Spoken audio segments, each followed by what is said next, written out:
Welcome to the Galveston Bay Fishing Show. Live from Eagle Point. It's Thursday. We changed it this week like we talked about, trying to come to you on Thursday. And here's Captain David Dillman, How are y'all? the co-host, the executive producer, and I'm Eric Valentino. Rebecca, over here. That's what I said, Rebecca. Did you say Rebecca? I thought Yes, you he just said said the Rebecca. executive producer. Yeah, Okay. Rebecca Valentino. All right. We clearly might need to take 3 today. So It's been a long week. it has been a really long week, and It's been a good week. It has been a great week. You're right. We have a lot to talk about for today's show, and the first thing we want to talk about is something that's been on a lot of Houstonians' minds, especially over the past week, and that's the anniversary of Hurricane Harvey. So last year, after Hurricane Harvey, as we all know, there was a ton of destruction along the Houston and Galveston area, really along the whole Texas coast. And at that time, there was a lot of discussion about the bay and what the state of the bay was and what that was going to mean for the sea life in the bay. And let's talk a little bit about where it was then and where we are now as far as Galveston Bay is concerned. Sure. Well, after Hurricane Harvey, which hit us as what, tropical? Yeah, but it was, look, folks, Hurricane Harvey did not hit Houston. Tropical Depression Harvey Yeah, tropical depression. hit Houston. And we don't mean that as a slight because, of course, at our house we were about this far away from being flooded. And so certainly our heart goes out to everyone that did go through Hurricane Harvey. I don't know that there's anyone you could talk to any better than myself and my dad that knows about destruction after Hurricane Ike. I mean, we lost so much during Hurricane Ike. So, again, we know what you're going through. We know what you've been through. And people that haven't been through it, I can just tell you it's hell. There's almost nothing worse than a flood or destruction from water. And so, thankfully, my dad slowly rebuilt Eagle Point. And we're not even where we were. I mean, here we are, almost what? We're 10 years later, and Eagle Point's not even what it was back before Hurricane Ike. So, anyways, that being said, baby, tell them if they have any questions. Yeah, if you have any questions, guys, please go ahead and comment on our Facebook page. We do have that up and running right now, so we would definitely love your comments and thoughts as we talk today about Hurricane Harvey, about fishing in general, and the bay. So go ahead. Yeah, right now, we went out there and we took a salinity test, and I took a salinity test. in our tanks, it's 23 parts per million. And after Hurricane Harvey, the tropical storm Harvey, the salinity was roughly 1.5. So just before Harvey, the salinity at that time, if I recall correctly, was around 17, 18. Correct. Galveston, historically, you'll hear a lot of people will say, is best at around a 16 to 20, 16, 18, 17, somewhere around there. Right now, we could use a little bit of rain, but it's not the end of the world. We're not in any like big, massive drought or anything like that, like we were back in, say, 13, 14. 13, 14 salinity was continuously up in the 20s, and we don't want to see that. That's where you see on your oyster reefs, you're going to see a lot of Drills. oyster drill and conch and stuff like that. They call it. Correct. And the biomass of the trout. A lot of dermo, they call it. That they attack the oyster reefs when you have too much salinity. So, good news. The bay, here we are a year later. The bay's healthy. As far as we are concerned, we're seeing great signs of a lot of health out there. Tremendous amount of bait in the water. I mean, it's just insane. There's bait. We have porpoise working throughout the bay. We had porpoise working out here in front of Eagle Point I've seen porpoise working out in front of Eagle Point at least 40, 50 times. Yeah. And then the shrimping this week was exceptional. So we've had great shrimping, lots of bait, lots of shrimp. Catches were good. Catches were good. Salinity's good. Water clarity's excellent. Water clarity's getting substantially better. And David and I have a little thing going on. He thinks that we are ahead. I think we're behind. I still say we're ahead. But it's weather. I mean, who knows? It's weather. I mean, it's weather. So yeah. Weather, it changes. So I think, though, we're behind. David thinks we're ahead. I hope I'm right. I hope I'm right. What do you mean you think you're behind or ahead? Well, Behind or ahead of what? there's Ahead of schedule in the fall. Oh, okay. ahead of schedule in terms of how the fish move and they spread in the bay, how the bait moves into the bay, how it spreads. This also pertains to shrimping, and so I think that we're a little behind. David thinks we're a little ahead. So I have a question though. Last year I feel like it was a little bit slower, obviously with Hurricane Harvey, but then maybe even before Harvey, as far as bait is concerned. Could I be wrong about this? I feel like the bay has made a comeback over the past 2 years. Yeah, you got to remember last year before Harvey, we still had some rain. Well, that's what I was We going to had say. a lot of rain last year. You're right. Correct. 2 years in a row in 16 and 17. We had the Memorial Day floods, the Tax Day floods, and Harvey. Horrible You were working. horrible I worked spring. them all. Horrible spring.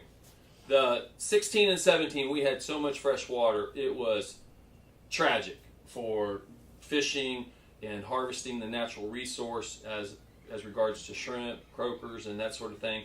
It was terrible. So that had everything delayed. Going back to Correct. 16, 17, everything was delayed. And then when Harvey hit, things were clicking before Harvey hit. And then when Harvey hit, it was, everybody was like doom and gloom. But it really rebounded fast from those floods. That water got out of here a lot quicker than what people thought. And then remember the fishing rebounding, the catches of the drum, and the sheephead were phenomenal here at Eagle Point. And then the trout catches picked right back up. So Yeah, what we've seen since Harvey, not to change the subject, but we've seen, and we see this with our binoculars. David, other fishermen and anglers see this on the water itself. Our shrimp boat captains note this. Since Harvey, the actual amount of people fishing on a continual basis is way down. wait. So, for some reason, there's this message that some people push that there's just a tremendous amount of people on Galveston Bay all the time. They're not out there.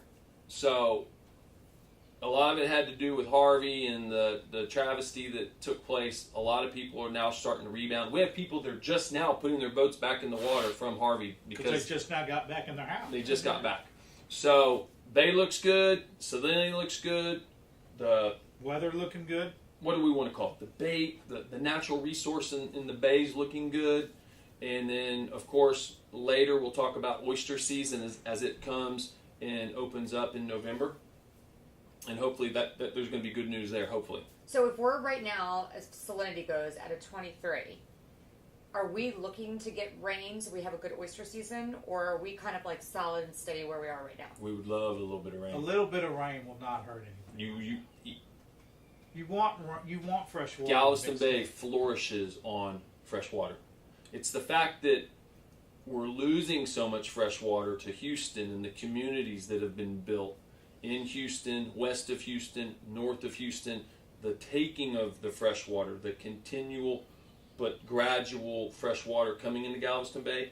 As they've taken fresh water, Galveston Bay has been starved of fresh water. We want fresh water, but we want it at just a regular, nice pace. We don't want a Harvey. But Harvey was so bad because there's so much concrete. The water came down. You had, what was it, 24 inches of rain? Yeah, but there's nowhere to go. And, well, no, it had somewhere to go. That's what people don't understand. The water did have somewhere to go. The cities have given it a place to go. It goes right into concrete culverts and goes down into a bayou and then straight to Galveston Bay. And then when Galveston Bay gets hit with that kind of water, that fast, that much, that's bad. And, obviously we can't go back to, the 1700s or the 1800s, but the water, I'm not a geologist, but the water had to go through grass and fields and marsh and creeks and, it's not like it is today where just boom. Goes right through the street. I mean, you should have seen the water in my street and how much water was going into those culverts and straight to Galveston Bay. A lot of water. So anyways, that being said, everything looks great. If you have any questions, certainly let us know about that. All right, guys, let's talk about this past week because we had some good catches, and it seems like the trout bite is really picking up. Let's take a look at some of these good pictures that we have. First one is of Jermaine and Eric. They went fishing earlier this week. I'm going to try to bring this over to you guys so you can see. So here's Jermaine and Eric. So they went fishing earlier this week. Tell me about their catch, guys. Well, Jermaine is a frequent customer, great guy. He came in, he went out with some Windy Marshall attractive fish rigs, fishing live shrimp under a popping cork. And they went out for about 4 hours, and Jermaine and his friend Eric came back with 3 trout. They got one more quart of bait, and Captain Windy offered. He said, "Hey, would you like for me to go with you guys?" Captain Windy went out with them, and they were out for roughly about an hour and a half, 2 hours, and they caught 10 trout. So they ended up with 13 total. But what Windy was showing them that Jermaine and Eric really appreciated was Windy was pointing out the small slicks coming up, David. And Windy was telling Jermaine and Eric, he's like, "Look, you see that slick, that tiny, tiny slick?" And Windy offered, he said, "Would you mind if I pull the boat up over there?" Windy pulled the boat up. He said, "Cast right into that slick, right there, that tiny little slick." And the guys were like, "Well, I don't know if I see that, you know?" Right. And, I mean, these slicks are just a little bit bigger than a pan. Right. And they threw in there 3 trout in a row. Now, there were a lot of ladyfish in this area, so these trout were in these little bitty slicks, and they ended up with 10 additional trout, 13 total, and they ran out of bait. Nice hour and a half. Yeah. All right, next up, Jason Garcia. He's a captain. Captain say. Jason Garcia. Absolutely. And he had a nice catch 2 days ago. Again, he caught a good amount of trout. There you go, guys. You can see that right there. Bring it up here to show our YouTube team right there. So, okay. Tell me about Jason Garcia's catch. Well, he went out by himself. He did have one limit, and he caught those with shrimp, live shrimp under a popping cork. And the most I could get out of him was he was in about 6 to 7 foot of water, fishing his cork deep. You caught him right off the shoreline. Down here? Up there. Up there. Somewhere. Yeah. So, but Jason had a nice catch. Great guy. One of our VIPs. And Hey, someone commented it seems like all of the fishing captains are the ones catching fish, not the actual fishermen. What do you say about that? Actually, the fishermen are, but some of them this time of year, especially when they come in and they put their boat in the trailer and they come in, they tell us what they catch and they're gone. well, I don't really understand that because almost all the pictures that I put up on Facebook this year have been of non-guides. Right.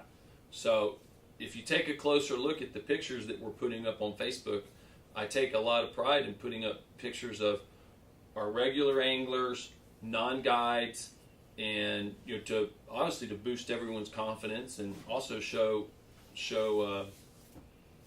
some interest. And community. I mean, the fact that everybody's here, they're fishing, we're here when they get here and take their pictures, see how they're doing, congratulate them. Absolutely. I mean, it's fun. It's fun when they come to the dock and they have all their fish and they start filleting them.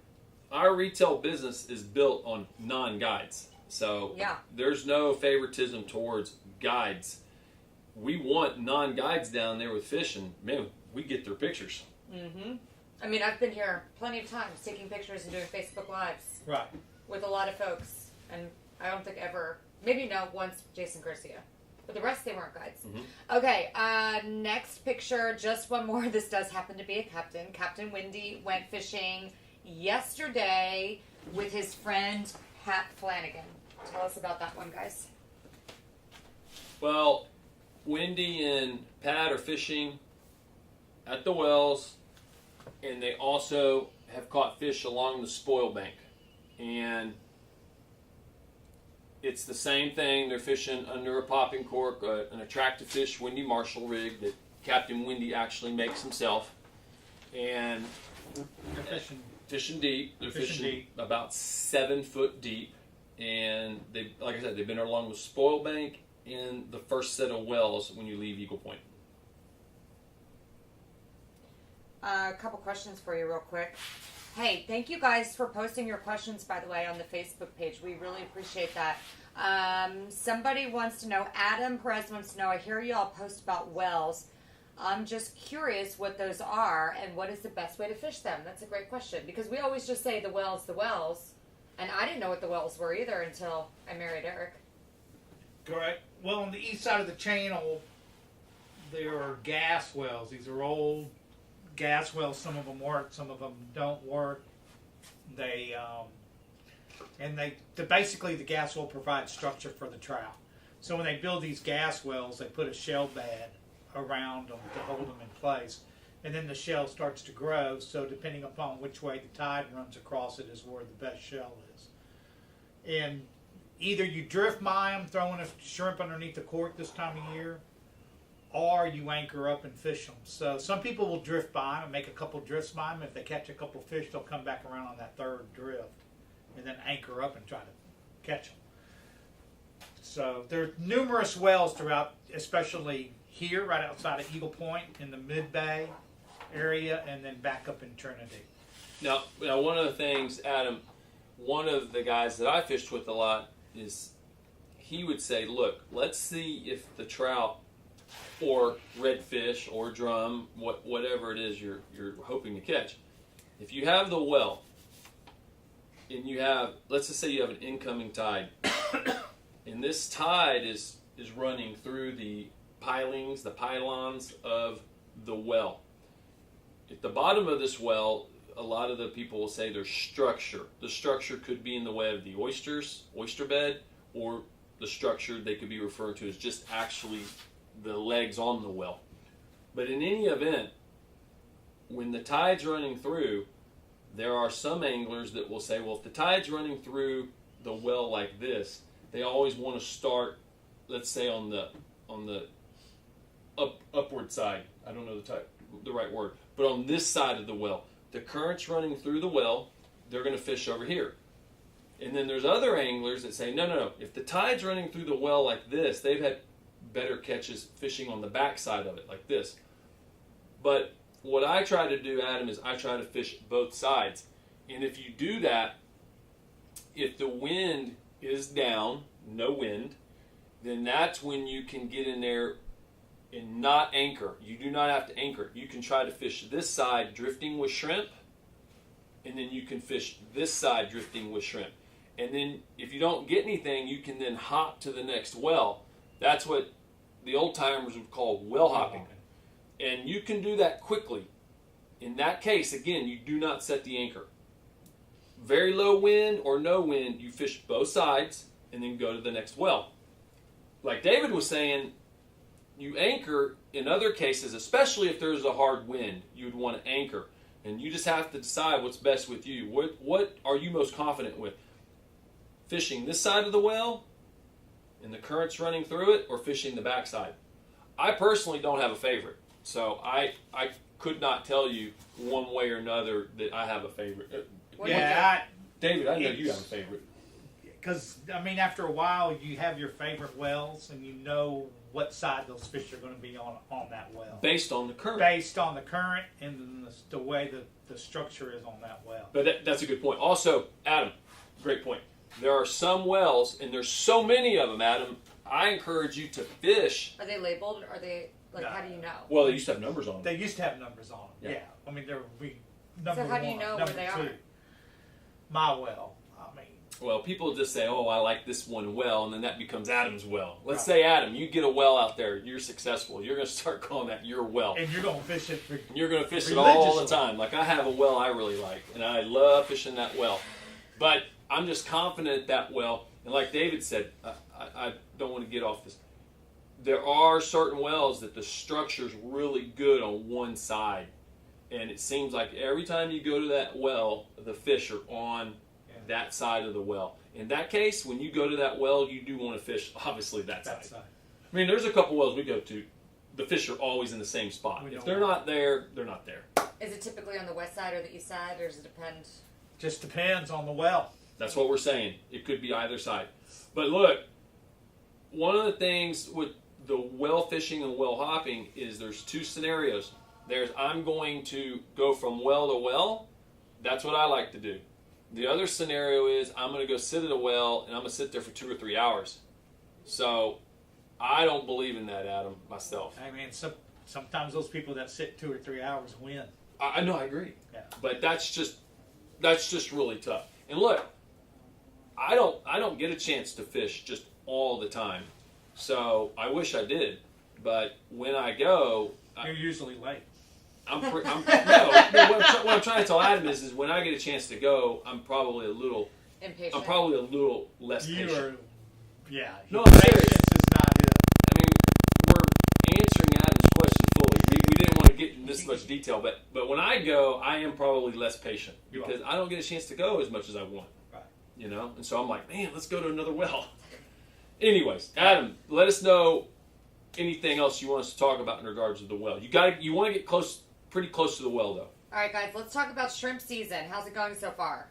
I think it's good. The shrimp season so far for the commercial shrimpers is going very well, and I wouldn't say that it's the best season that they've ever had by any stretch, but it's certainly not the worst. The catches have been average or above average. We have a great supply of live shrimp at Eagle Point, and the bite on shrimp has been good, and so that's all good news there. And then also for people that are interested in eating shrimp, the shrimp are a real nice size for eating, and so as we move into the next week or so, if you want any fresh Galveston Bay shrimp, what we mean by that is they haven't been frozen, they aren't coming out of a shrimp farm where they're getting steroids and pesticides, and They haven't been sitting out for a long period of time. antibiotics on them, none of that. These are fresh Galveston Bay shrimp. So when we talk about that, that's what we're talking about. We call them organic shrimp. And everybody that has the shrimp that we catch here for the first time, they say it's the best shrimp they've ever had. They really do. Yeah. It's a bay shrimp. These are Galveston Bay shrimp. They're not Gulf of Mexico shrimp. And that's where a lot of people do get confused. They don't realize a bay shrimp has a different taste. It's kind of sweeter. Yes. A lot sweeter. And you don't have that iodine toughness to the shrimp. Bland. Yeah. Now I want shrimp for dinner, honey. Well, You better bring some home. Let's take some home. All right, let's talk about full moon and what that means for fishing, because I know it's a thing. So this weekend, the conditions this weekend look good, y'all. We're supposed to have light 5 to 10 southeast winds, which is actually sets us up perfectly. I feel like you're not bring your tempo up a little bit. We've got people watching. Bring it. We've got great southeast winds for this weekend, and the only other thing is we have a full moon. If anybody looked at that moon this morning coming up, I guess a lot of people aren't up at 3 in the morning like I am, but it was fabulous looking. I tried to get a picture of it, didn't come out right, but I mean it had the glow, the orange glow to it. So typically on a full moon bite, like I experienced today, we got out there and the first anchor we caught, the fish were on fire, and then after about the first hour it slowed down. So we kind of went through a little lull, and about midday, 10 o'clock, 10:30 or so, we got another bite. And typically that's what happens on a full moon. Early in the morning, and then it will go to a lull, and then in the middle of the day, they'll turn around and bite again. And you just got to persevere because it gets hot. About 12 o'clock, I said, that's it, I'm done. Well, so speaking about the full moon, did we talk about Captain Wendy's catch yesterday? And Wendy was prime example. So yesterday, Wendy went out and he fished hard. And about 10:30, he texted us and says, "Hey, I got one trout." At 10:30, when I was on the phone with him, he was catching the one trout while I was on the phone with him. Correct. And then they kind of sat there, and about 11:30, those fish turned on, and from 11:30 to about 1:30, they caught another 16 trout. And then it was 16 trout. Like we just said, it was a late bite. Now, there probably was an early bite, but it was a little choppy in the morning. It was windy. And so as it laid down, Captain Wendy and his friend Pat ended up with 16 trout. So my question for you is, full moon, is that happening tonight, overnight? This weekend. This weekend. Right. Okay, so basically... Sunday's the full moon, but the moon's bright. So There's no clouds. It's a big moon. So all of our folks who want to come out and come fishing this weekend, hang in there until 1 o'clock and you'll probably catch fish? Don't Fingers leave crossed. If you get a bite going early and it quits on you, That's Just kind of like pretty get out normal. the sandwiches and relax a little bit. Drink a bunch of water because it's fixing to get hot, but then the fishing will turn back on. Interesting. All right, guys. Any final thoughts? Was there any other questions Yes. off the top of my Yes, one more from our friend Mark King. He wants to know when we're going to be bringing him some of that Galveston Bay shrimp to fry up at his house. Well, my college roommate wants to know when I'm bringing some Galveston Bay shrimp to Houma, Louisiana. Oh, I can't Oh, wait. man, I this shrimp can't will wait. cost you, buddy. They will. The problem is I can't ever get an answer of when he wants us to come visit him in Houma. I don't think he ever does he? I don't know. Just go anytime. I can't ever. We're like family. We're I can't ever welcome get it. always. I can't ever get a commitment. But the other thing was, before we leave, is we want to tell you about the value of sunscreen. So let's Wait. Let's start out first by saying that Eric and I are sunscreen fanatics. They are. Well, So we tried. We tried. We tried. Yes. as you can probably, if you know me, you know I do not wear a cap. I do not wear hats. So this past couple weeks, I ran about 2 or 3 offshore trips, and then I got into the bay and was running some bay trips, and of course we pulled a west wind. So for the first 6 hours of the day, I was staring into the sun. Well, I came in here one afternoon, and I'm like, "Hey, Eric, man, I think I burned my lips." And they hurt. They were sunburned, Eric, because, man, they're cracked. A little bit of blood coming out of a little crack. And so I said, "Do you got any Vaseline or something?" And he was like, "Sure." And so he didn't ever say, "Hey, we didn't know." So I put Vaseline on sunburnt lips. And what do? I go back into the sun the very next day. I'm like, "Hey, I'm going to put some Vaseline on my lips before I go out fishing." And y'all, I burned them like a fried egg. So I told David Vaseline is not good when you're out in the sun. Yeah, but she especially told with me the after heat. Eric and I researched it and figured Well, out I that told it's you not last good Friday. for the I told you last Friday because Vaseline's like saran wrap, and it basically if you're detoxing, sweating bacteria, it can't get out. It's getting trapped. Well, it got trapped in my bottom lip, y'all. And so finally Monday I succumbed to the doctor, and I'm like, "Hey." So I go into a little mediclinic there in Galveston where I live, and I walked in. The doctor kind of looked at me and goes, "Oh, you're here for your bottom lip?" And I'm going, "Well, yeah. Well, I mean, obviously." And he's like, "What did you do?" And then I told him, and all he did was this. And I said, "What do you think?" And he goes, "Antibiotics and a lot of it, buddy." And he goes, your lips are infected. They're broken out. And actually, Rebecca saw him today, and she goes, "These look horrible." And I said, "But this really is good." Compared to what it was 2 days ago. Well, so it's a good lesson. Sunscreen for your lips, and then also zinc for your lips. Yes, I'm using Boudreaux's butt paste on my lips. That's what we use on our baby's bottoms at home. Oh, And, and it actually is really good if you have like sores or burns or whatever you might have, rash. the doctor recommended to go get some Old Boudreaux's school. butt Old paste. school. Yeah. But like that's why And you wear look it on for my lip. that's why you look for a sunscreen with zinc. You want a physical sunscreen. That's the one that's actually going to keep you from getting burnt. So that's why you need a sunscreen with zinc from now on. And I'm putting a buff around. You know, I used to laugh at people that I'd see fishing like this. And I'm like, "Hey, do you walk in a bank like that?" But now I'm the guy that's like this out there for the next, couple weeks until my lips heal. Well, we joke, but you've been in a lot of pain, so we're glad you're on the road to recovery. Yeah, it feels a lot better today. All right, guys, you ready to call it a day I don't know, not really. on the air? On Yeah, I Facebook am. I got and YouTube? glasses to go get. Yeah, now you have a ton of medical issues. Abel- I got Abel says surgery on the 14th, too. Abel says hello. Hi, Abel. Abel. And then Mark says he brought crawfish to Galveston Bay, so we better get you some shrimp, Mark King. We're on it. Guys, have a great day. And ladies, have a great day. We'll be back next Thursday. Guys, Yeah. unisex. Hey, look, y'all. Take advantage of this weekend. Weather looks good. We got plenty of live bait here at Eagle Point. Come and see us. They'll take care of y'all. The fishing's decent. It's really good, actually. And So, one more thing, subscribe to our YouTube channel. yes, please. Galveston Bay Bay Fishing Show. Excellent.